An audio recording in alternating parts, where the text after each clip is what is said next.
Vieš, prečo by si mal prísť na moju prednášku s názvom Spoločenstvo postiha v sobotu 25.4. o 14.00 na festivale Falcon? Lebo žena, ktorej vďačíme za popularitu fantasy a sci-fi, mala achondropláziu. Toto je Judy Lynn Del Rey, ktorá bola jednou z najdôležitejších editoriek kníh na svete. Dôkazom o tomto je, že prvý filmový Star Wars takmer ani nevznikol, pretože toho času v 70.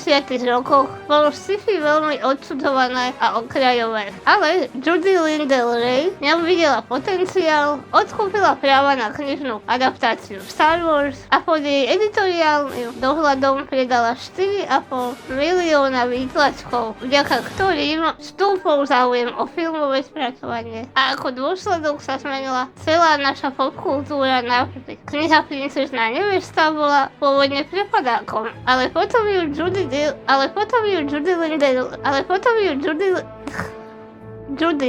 Del Rey, Judy Lynn Del Rey, postihnutá huba ma hovorí to najviac postihnuté meno, je to super.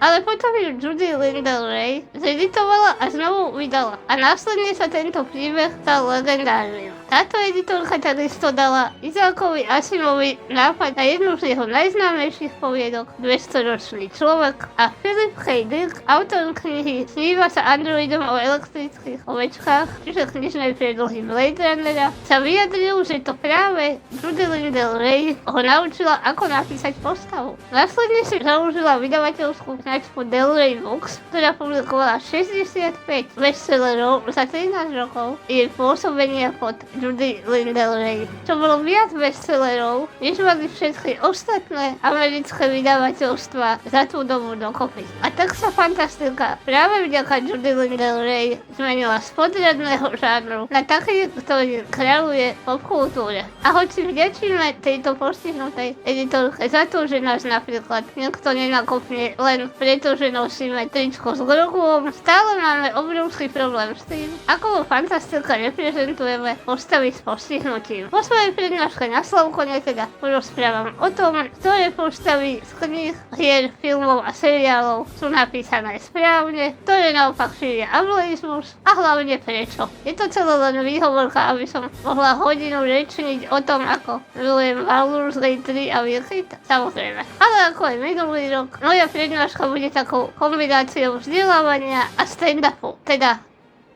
laydownu, plného postihnutých vtipov a memes. Takže teším sa na teba a zatiaľ som aj fantastický.